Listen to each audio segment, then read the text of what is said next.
Nicolas Meunier, vous êtes artisan maçon à Chambles, sur la rive gauche de la Loire, dans le département de la Loire, près de Saint-Étienne. Vous êtes spécialisé dans la maçonnerie en terre, en pisé en particulier. Expliquez votre itinéraire dans cette spécialisation et les avantages de ce matériau. Alors en fait, après un bac de technicien en bâtiment, j'ai fait pas mal de conventionnels, du béton, du parpaing, et en fait c'est lors d'un voyage, enfin plus qu'un voyage au Mali, c'était dans le cadre de la coopération, je suis resté un peu plus de 2 ans et où j'ai vu tous les intérêts écologiques, économiques, humains, techniques, enfin qu'il pouvait y avoir dans les matériaux traditionnels, et entre autres la terre, puisque là-bas au Mali, on construit en terre. Et c'est le retour en France en 83 qui m'a fait prendre conscience un peu qu'on avait tout un patrimoine sur la région Rhône-Alpes avec la technique du pisé et que finalement, dans l'enseignement initial, jamais on ne parlait de ces matériaux. Donc on apprend effectivement ce qui correspond à la demande, c'est un cercle vicieux. Puisque la demande c'est le béton et le parpaing, ben la formation c'est sur le béton et le parpaing. Et l'inverse est vrai, comme les gens sont formés avec ces matériaux, et ben plus personne n'intervient. Donc on se mord un petit peu la queue, on tourne en rond.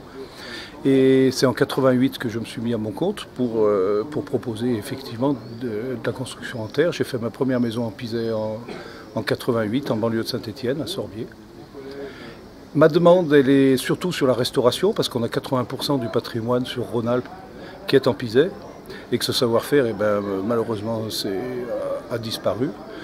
Et il y a quand même eu, grâce aux associations, pas mal de prises de conscience. L'exemple que je donne, c'est que si la grand-mère elle a donné une armoire en merisier, c'est quand même dommage de faire des portes en formica ou en acier. C'est bien de retrouver un ébéniste qui puisse vous faire des portes en merisier. C'est un peu la même chose par rapport au bâti. Quand vous avez une belle grange qui est toute en pierre ou qui est toute en pisé, c'est dommage d'aller monter n'importe quelle structure par-dessus.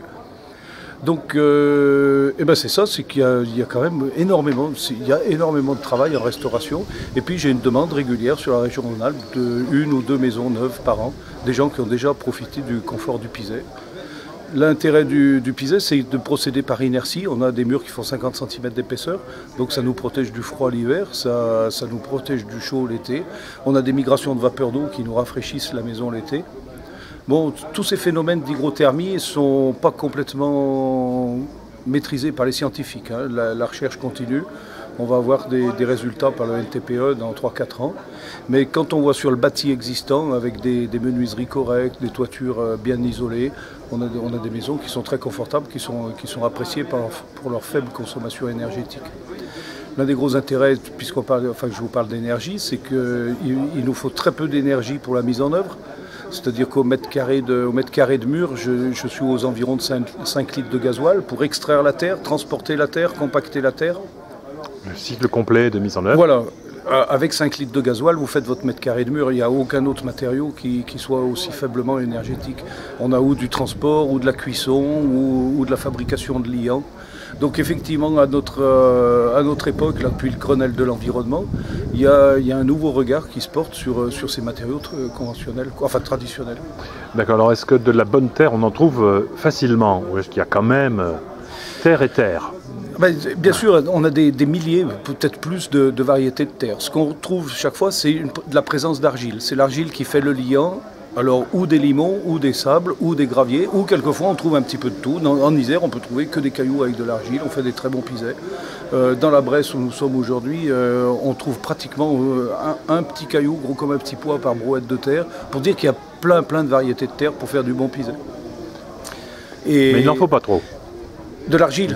Non, c'est 10-15% grand maximum. Parce que ça n'est que le liant. Alors après, pour retrouver la terre, on pourrait dire on en a partout. Pour faire une généralité, on trouve ça dans les plaines sédimentaires, la plaine du Forêt, le Dauphiné, et puis les vallées glaciaires, quoi.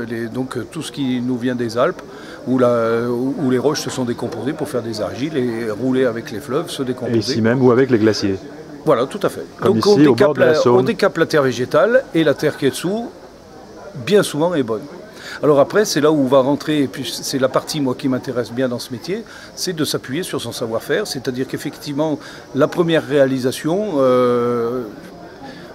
on est un petit peu craintif parce qu'on se dit, est-ce que j'ai trop d'argile, pas assez d'argile? Il va falloir procéder pour faire des essais. Et puis on va prendre plusieurs jours pour bien se décider, pour trouver la bonne terre. Et puis au fil de l'expérience, on s'aperçoit simplement en regardant le tas de terre qu'un petit essai, bon, j'ai une série de 2-3 essais de chantier qui me confirment. Mais autrefois, ils ne se posaient pas la question. Hein.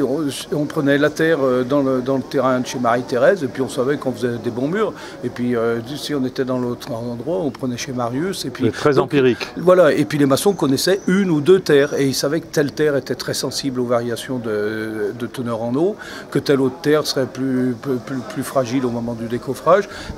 Alors la difficulté qu'on a au jour d'aujourd'hui, c'est que moi je suis appelé de Valence à Bourg-en-Bresse, de Thiers à... Ouais, c'est pratiquement c'est toute la région Rhône-Alpes-Auvergne. Et voilà. Et donc chaque fois il faut redécouvrir la terre, mais c'est ce qui est excitant dans le métier en fait. Hein. Un petit peu comme un ébéniste qui serait obligé de rechoisir un bois qu'il ne connaît pas. Et il va falloir d'abord comprendre son bois et savoir après comment on va pouvoir faire. Et j'avoue que c'est ce qui me plaît dans le métier. Parfait, bien merci, bon courage. Rendez-vous peut-être sur un chantier un jour. Il n'y a que du plaisir, pas besoin de courage. Très bien, alors bon plaisir, au revoir. Au revoir.